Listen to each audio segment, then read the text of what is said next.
ہمیں اس کائنات کے اندر پیدا فرمایا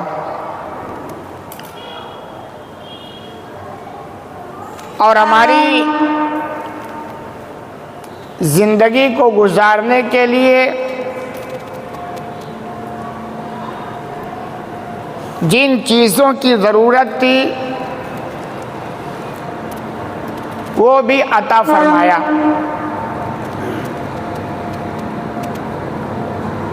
اور ساتھ ہی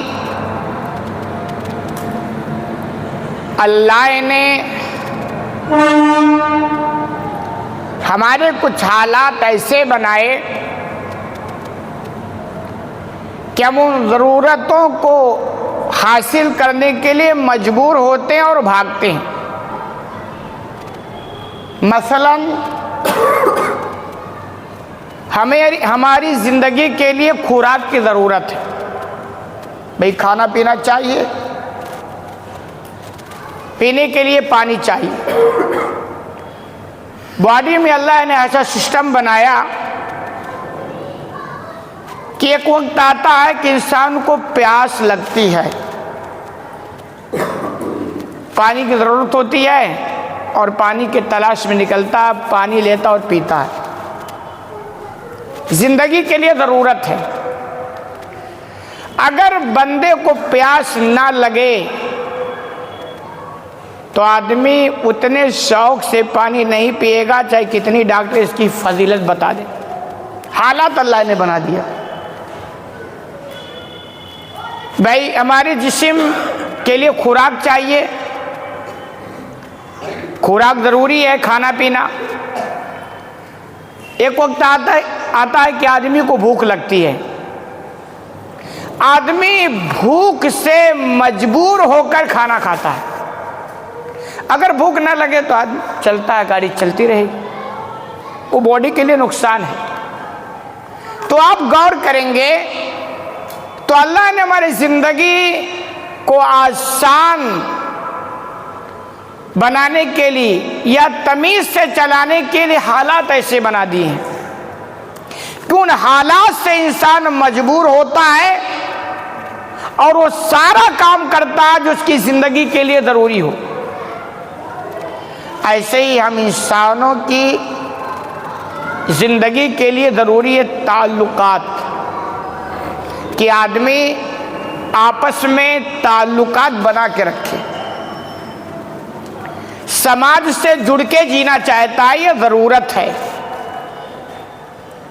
مل کے رہنا چاہتا ہے، یہ ضرورت ہے انسان کی۔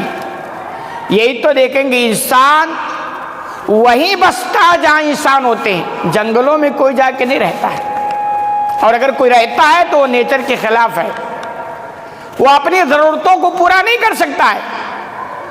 تو انسان کی ضرورت ہے کہ وہ انسانوں کے ساتھ رہے، تعلقات بنائے اور تمیز سے زندگی گزارے، یہ ضرورت ہے۔ پھر اللہ نے حالات بھی بنایا کہ انسان سے جڑنے کے لیے مجبور ہوتا ہے، اور اس کے بعد خاندان بنتے ہیں، سماج بنتا ہے، رشتہ داریاں بنتے ہیں، اور پورا ایک سماج وجود میں آ جاتا ہے۔ اسی کے تعلق سے اللہ نے ایک رہنمائی کی اور نظام بنایا کہ لوگوں سے جڑ کے رہیں۔ نکاح انسان کو انسان سے جوڑتا ہے کہ نہیں جوڑتا ہے؟ رشتے سے رشتہ نکاح کے ذریعہ بنتا ہے، اور نکاح میں اللہ نے جو پیار و محبت رکھی ہے اس کی مثال دوسری رشتہ داریوں میں نہیں ملتی۔ اور اگر نکاح کے بعد بھی پیار و محبت نہیں ہے خاندان میں، رشتوں میں، تو انسان ضرور کہیں نہ کہیں ڈنڈی مارتا ہے اور نیچر کے خلاف چلتا ہے، اور دنیا کی چیزوں سے اندھی محبت کا وہ شکار ہو جاتا ہے۔ چنانچہ نبی کریم صلی اللہ علیہ وسلم کا ارشاد، آپ فرماتے ہیں لم ترا للمتحابین مثل النکاح، نکاح کے مانند دو محبت کرنے والوں کو دنیا میں نہیں دیکھا گیا۔ نکاح کے بعد جو محبت قائم ہوتا ہے میاں بیوی کے اندر، ایسی مثالیں دنیا کے اندر نہیں ملتی ہیں، عملی زندگی میں دیکھ لیں۔ اور حقیقت یہ ہے کہ اگر یہ محبت اللہ نہ قائم کرے تو شوہر بیوی کے لیے اتنی قربانیاں نہیں دے سکتا ہے، اور نہ بیوی شوہر کے لیے اتنی قربانیاں دے سکتا ہے۔ یہ لوگ کہتے ہیں نا جب کہ شادی ہوئی ہے بیٹا تو گھر والی کا ہو کے رہ گیا، باقی سب کو بھول گیا، ایسا نہیں ہے۔ وہ محبت ہے جو اجنبی گھر سے آ کر کے اجنبی گھر میں آئی ہے، اور اس کو ایسے شدید محبت کی ضرورت ہے، ورنہ وہ گھر بار اپنا پرانا میکا بھائی ماں باپ سب کو چھوڑ کے آئی ہے، اور اتنی زبردست اس کو محبت نہ ملے تو اس گھر میں وہ کیسے رہے گی؟ یہ نکاح کے ذریعہ ہوتا ہے، باقی یہ محبت گرل فرینڈ اور بوائے فرینڈ میں نہیں ہے، وہ ٹیشو پیپر ہے، استعمال کیا اور ختم کہانی۔ یہ نکاح میں محبت ہے، اس کے علاوہ میں آپ کو نہیں ملے گی۔ اور وہ بیوی شوہر کے لیے کتنی قربانیاں دیتی ہے، پھر وہ محبت اگر آپ آگے دیکھیں، دو رشتے قائم ہو گئے، سسرال کا اور میکے کا، اس کے بعد نسل قائم ہوتی ہے، ماں باپ کی محبت، اولاد سے ماں کی محبت، اور ماں کو اولاد سے محبت، باپ کو اولاد سے محبت، اور اولاد کو باپ، یہ سب رشتے کے بعد ہو رہے ہیں۔ اور اگر دیکھا جائے تو ماموں چاچا نانی نانا دادی دادا، یہ سب رشتے کہاں سے آئے، اور ان میں محبت کہاں سے پیدا ہوئی؟ وہ اسی نکاح کی برکت ہے جو اللہ نے محبت ڈالی ہے۔ اسی لیے اللہ رب العالمین قرآن کے اندر فرماتا ہے وَهُوَ الَّذِي خَلَقَ مِنَ الْمَاءِ بَشَرًا فَجَعَلَهُ نَسَبًا وَصِهْرًا، کہ اللہ کی وہ ذات ہے جس نے انسان کو پانی سے پیدا کیا، پھر اس کو سسرالی والا اور خاندان والا بنا دیا، یعنی سسرال کا بھی رشتہ اور نسب کا بھی رشتہ ہے۔ یہ رشتے کے بعد ہوتا ہے، نکاح کے بعد رشتے قائم ہوتے ہیں، تو اس میں برکت ہے۔ اب جب شادی ہوتی ہے تو دو خاندان کے تعلقات آپس میں اچھے ہو جاتے ہیں، رشتے جڑ جاتے ہیں۔ لیکن بسا اوقات کیا ہوتا ہے، جب یہ دونوں یعنی میاں بیوی ان رشتوں کی اہمیت کو نہیں سمجھتے ہیں تو رشتے وہ ٹوٹتے ہیں، خرافات ہوتا ہے، اور وہ محبت جو نکاح کی وجہ سے ہوئی تھی وہ نفرت میں بدل جاتی ہے۔ اسی لیے آتا ہے کہ جب رشتہ ہو جائے، میاں بیوی بن جائیں ایک دوسرے کے، تو ان کی ایک ذمہ داری بھی ہے۔ کیا ذمہ داری ہے؟ کہ دونوں خاندانوں کا احترام کریں، شوہر اپنے بھی خاندان کا احترام کرے اور گھر والی بیوی کے خاندان بھی، دونوں کا احترام کرے، افراط و تفریط کا شکار نہ ہو۔ اور بیوی کو بھی چاہیے کہ اپنا میکہ بھی یاد رہے اور اپنا سسرال بھی یاد رہے، افراط و تفریط نہیں۔ ہوتا کیا ہے، بسا اوقات بیوی کو صرف میکہ نظر آتا ہے اور سسرال سے صرف اس کو شوہر چاہیے، پھر آپ دیکھیں گے ساری خرابیاں۔ بھائی بیوی کو چاہیے کہ شوہر کا احترام کرے، سسر کا احترام کرے، گھر میں جتنے افراد ہیں اسلام کے دائرے میں زندگی گزارے اور سب کا احترام کرے، سب اس کے رشتے میں ہے، بھائی سب کا احترام لازم ہے تو رشتہ چلے گا۔ ایسے شوہر کو بھی چاہیے کہ اپنے ماں باپ کا بھی خیال رکھے، بھائیوں کا بہنوں کا سب کا، اور سسرال والوں کا بھی خیال کرے۔ ہوتا ہی ہے کہ بسا اوقات شوہر سسرال والا ہو جاتا اور گھر والوں کو بھول جاتا ہے، ایسے ہی ہوتی مثال ہے۔ اور بیوی یہ سمجھتی ہے کہ بھی پورا کنٹرول اور پورا اختیار میرا شوہر پہ ہونا چاہیے اور جیسا میں چاہوں ویسا ہونا چاہیے، ایسا نہیں۔ رشتے کو توڑنے والا جنت میں نہیں جا سکتا ہے۔ اللہ کے رسول صلی اللہ علیہ وسلم فرماتے ہیں لا يدخل الجنت قطات، رشتوں کو کاٹنے والا جنت میں نہیں جائے گا۔ اب شوہر کی وجہ سے اگر رشتے ٹوٹے تو اس کے لیے ویل ہے، تباہی ہے، اور بیوی کے لیے اگر رشتے ٹوٹ رہے ہیں تو اس کے لیے تباہی ہے۔ تو ان دونوں کی ذمہ داری ہے، اور اس خاندان کو تحفظ دینا، ان کو بچا کے رکھنا، یہ جو رشتہ داری قائم یہ ٹوٹنے نہ پائے، ان دونوں کی ذمہ داری ہے۔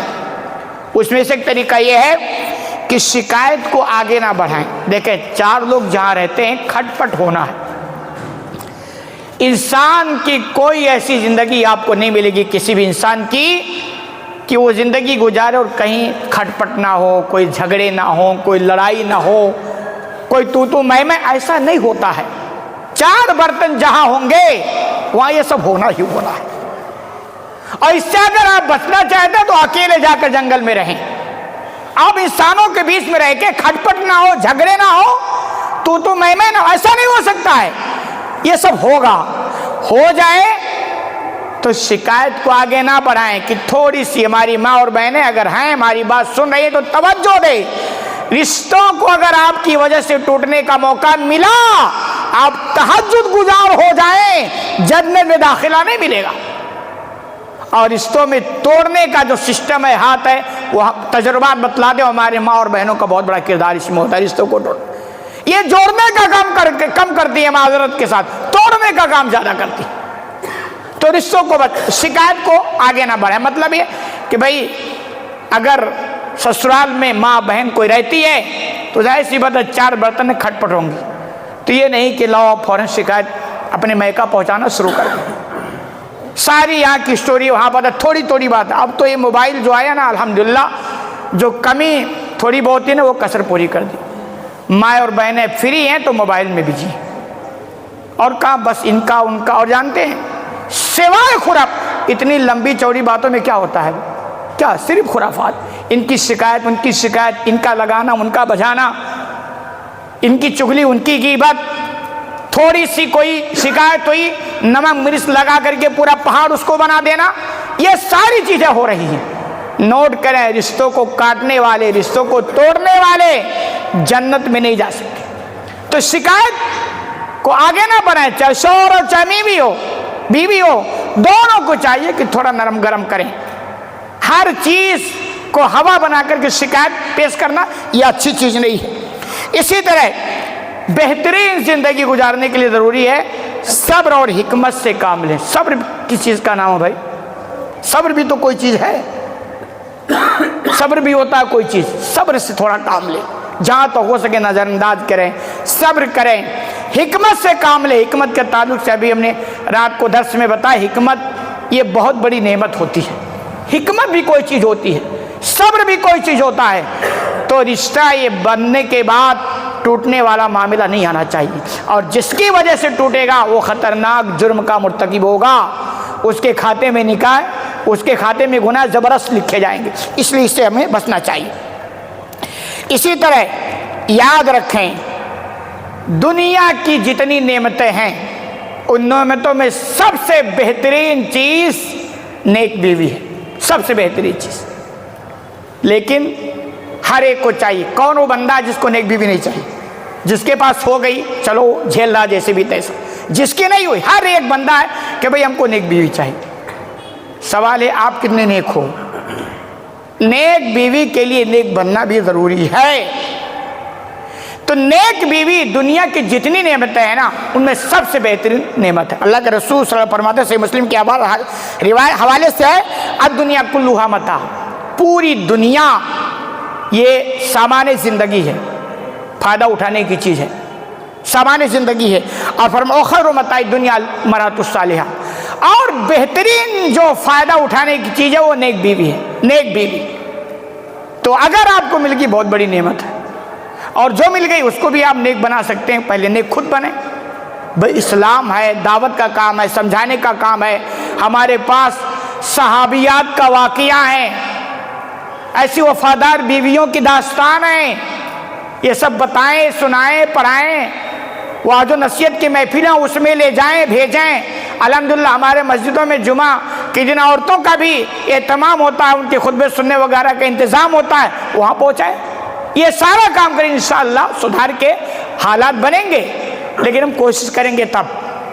تو سب سے بہترین نعمت ہے کہ نیک بیوی۔ اس لیے اللہ کے بندو نکاح میں اس چیز کو فوکس کرو جو نہیں کیا جاتا ہے، اس پر دھیان دو جو نہیں دیا جاتا ہے، اور بعد میں 4 دن کی یہ جوانی پچھتاوے کے شکار ہو جاتی ہے۔ نیک بیوی کی علامت کیا ہوگی؟ ماں اور بہنیں بھی سنیں، اگر جنت میں جانے کا جذبہ شوق ہے، نیک بنیں، دیندار بنیں۔ نیک کا مطلب یہ نہیں کہ 2 وقت کی نماز پڑھیں آپ دیندار ہو گئے، مکمل مسلمان اور مکمل مومنہ بنیں۔ نیک بیوی کی صفات میں سے ماں اور بہنیں توجہ سنیں اور اسے اپنے اندر تلاش کریں، اور ہم بھی سنیں، اس کو بتائیں اپنے گھروں میں۔ پہلی صفت وہ اللہ سے ڈرنے والی ہوگی۔ میں بہا کرتا ہوں، ساری بیماریوں کا علاج خوف الہی ہے، تقوت اللہ، اللہ کا ڈر ہے۔ اگر یہ پیدا ہو جائے ہمارے اندر، چاہے ہماری سارے مسئلے حل ہیں۔ پہلی صفت کہ اللہ کا خوف ہونا چاہیے، یہ صفت ہونی چاہیے۔ شوہر کی اطاعت و عزت کرنے والی ہو، دوسری صفت جو نیک بیوی ہوگی وہ شوہر کی اطاعت، اور اطاعت کا معاملہ جو آج ہے، حالات ہیں، وہ اللہ کی پناہ ہے۔ بغیر شوہر کی اطاعت و فرما برداری کے کوئی عورت جنت میں نہیں جا سکتی، اس کو نوٹ کر لیں، اس کو اچھی طرح ہمارے مائی اور بہن نوٹ کریں۔ شوہر کی اطاعت ضروری ہے اور ان کی عزت بھی ضروری ہے۔ اسی طرح شوہر کی غیر موجودگی میں اس کی مال اور عزت کی حفاظت کرنا بھی ضروری ہے۔ ایک صفت یہ بھی ہے، نیک عورتوں کی صفت، نیک بیویوں کی صفات میں سے ہے کہ شوہر نہیں ہے تو اس کے مال جو ہے اس کی بھی حفاظت کرے اور اپنی عزت کی بھی حفاظت کرے۔ اسی طرح دین کے معاملے میں شوہر کی وہ مددگار ہوگی۔ نیک بیوی جو ہوگی وہ دیندار ہوگا شوہر تو اس میں وہ تعاون دے گی، اور اگر دیندار نہیں ہوگی نا تو دین کے کام میں روڑے ڈالے گی۔ دیندار ہوگی نا، آپ داڑھی رکھنا چاہو گے تو الحمدللہ کوئی اڑچن نہیں ڈالے گی، اور دیندار نہیں ہوگی نا تو آپ داڑھی بھی رکھنا چاہو گے وہ شیطان بن کر آپ کو روکے گی۔ دیندار ہوگی، آپ نماز میں سستی اور غفلت کرو گے وہ آپ کو دھکے لگائے گی کہ نہیں نہیں نماز پڑھ کے آئے، اور دیندار نہیں ہوگی تو شیطان بن کے راستے میں روک ڈالے گی کہ بعد میں نماز پڑھ لینا، ابھی تو پوری زندگی پڑی ہے۔ تو دیندار جو بیوی ہوگی وہ شوہر کے دین کے کاموں میں مددگار ہوگی، مدد ہوگی۔ اسی طرح اولاد کی اچھی تربیت کرنے والی ہوگی۔ سب سے اہم مسئلہ آج کے دور میں اولاد کی تربیت کا ہے، جو معاملہ تقریباً اللہ کی پناہ ہے۔ سب کو پتہ حالات کیا ہیں، زندگی کیسی گزر رہی ہے، ہماری زندگی، ہمارے اولاد کی، ہمارے گھر والوں کی، بچوں کی زندگی کیسی، تربیت نہیں ہے، تعلیم نہیں ہے، اچھا ماحول نہیں ہے۔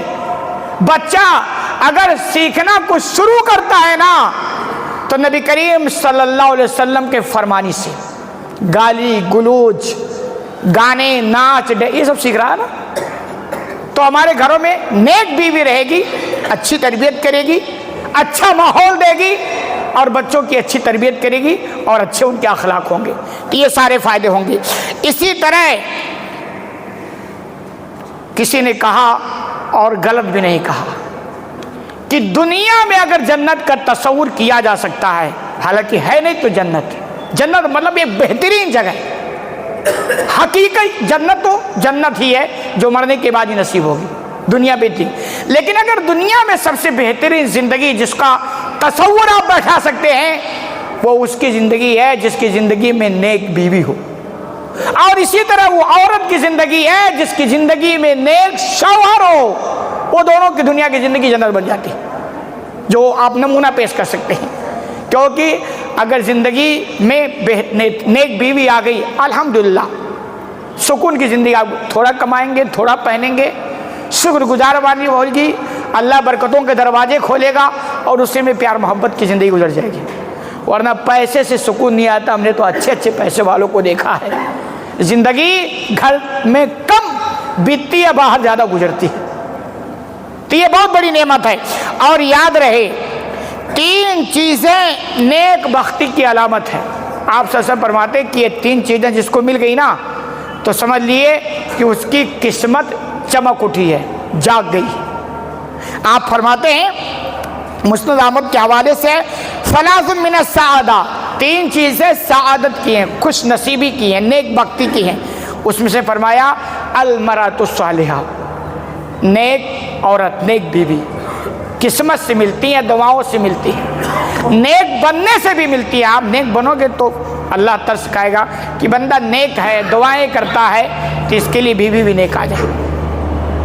ہم خود نہیں نیک بنیں گے تو اس کا تصور ہم کیا قائم کریں؟ تو جس کی زندگی میں نیک بیوی، حقیقت میں اس کی دنیاوی زندگی دنیا والی جنت ہوتی ہے، آخر والی نہیں، دنیا والی جنت ہوتی ہے۔ اس کو پیار، محبت، غموں کے حالات میں تسلی، مصیبت کے حالات میں تسلی، بیماریوں میں سہارا، دکھ سکھ میں وہ شریک ہونا، یہ نیک بیوی کی پہچان ہے اور یہ سارا سپورٹ وہ کرتی ہے۔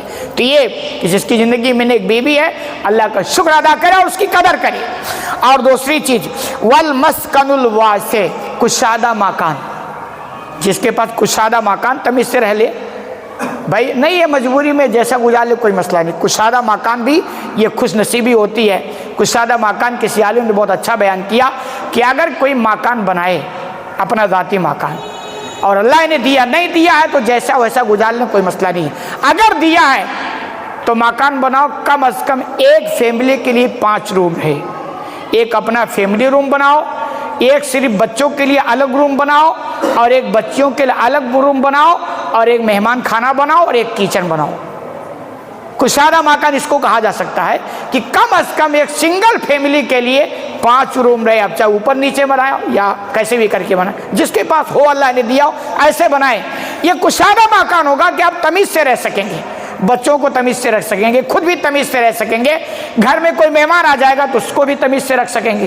تو یہ جس کے زندگی میں کشادہ مکان، یہ اس کی خوش نصیبی ہے۔ ورنہ بیچارے کیسے جیتے ہیں آپ کو پتہ ہے، ایک مکان بھی رہ لیتے ہیں، اسی میں سب لوگ گزارا کر لیتے ہیں، مجبوری الگ چیز ہے، لیکن یہ بھی خوش نصیبی ہے جس کو کشادہ مکان بن جائے۔ اسی طرح والمرکب الحنی، بہترین سواری، جس کو بہترین سواری مل جائے نا، اس کی بھی ایک کہہ لیجئے کہ قسمت اچھی، خوش قسمتی۔ سواریوں کا تصور تو پہلے زمانے میں جانوروں کا ہوا کرتا تھا، تو جانوروں میں الگ الگ قسم کے سواری، کوئی جانور بہت بگڑائل ہوتے تھے، پتہ نہیں کب وہ آفت بن جائے تو بڑی مصیبت ہوتی تھی۔ تو اب تو یہ تصور نہیں ہے، لیکن جو گاڑی سواری کا کام ہماری کرتے وہ بھی بڑا مسئلہ رہتا ہے۔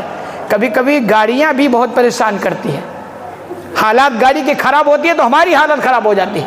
تو گاڑی اچھا، بسا اوقات کیا ہے تو مقدر کی باتیں ہیں، اللہ دے دے، لیکن بسا اوقات ہمارے کارنامے بھی ایسے ہوتے ہیں۔ ہم شادی کرنے کے لیے نیک بیوی لا سکتے ہیں، شرط یہ ہے کہ نیک بنے اور نیک کو ترجیح دیں۔ نہیں ترجیح دیتے نہیں دیتے تو بھائی نیک کہاں سے آئے گی؟ بھائی کوئی اچانک تو آپ کے گھر، آپ کوشش نہیں کر رہا ہو، اس میں ہمارا جرم ہے کہ ہم نے نیک کو ترجیح نہیں دیا اور نیک کو تلاش نہیں کیا۔ کشادہ مکان اللہ نے سب کچھ دیا، ہم تیاری نہیں ہے بنانے کو، دے کے رکھا ہے لیکن بس ایسے چل رہے ہیں، نہیں یہ مجبوری ہے پھر بھی، تو اس میں ہمارا قصور ہے۔ اور بہترین سواری اللہ نے دے رکھا، پھر بھی 50 سال کی گاڑی گھسیٹے جا رہے ہو، جب دیکھو بند ہو رہی ہے، جب دیکھو پریشان ہو رہے ہو، گاڑی سے فائدہ کم اٹھا رہے ہو، مصیبت زیادہ پڑی ہوئی ہے۔ تو کچھ ہمارے کارنامے ہوتے ہیں، اس میں اپنا قصور ہے۔ تو جو اللہ دے اور لینے کا بھی طریقہ آپ اپناؤ، اچھی بیوی لاؤ، اچھا گاڑی لاؤ، اچھا مکان بناؤ، اور نہیں تو مجبوری ہے جیسے گزارا کر لیں، اللہ کی مرضی۔ خلاصہ کلام یہ کہ دنیا کو بھی بہترین اور تمیز سے گزارا کیا جا سکتا ہے، بنایا جا سکتا ہے، شرط یہ ہے کہ ہم نبی کریم صلی اللہ علیہ وسلم کے تعلیمات کی رہنمائی میں زندگی گزاریں گے تب۔ اللہ رب العالمین سے دعا ہے کہ الہ العالمین تمہیں کہنے سننے زیادہ عمل کرنے کی توفیق عطا فرما، آمین، بارک اللہ۔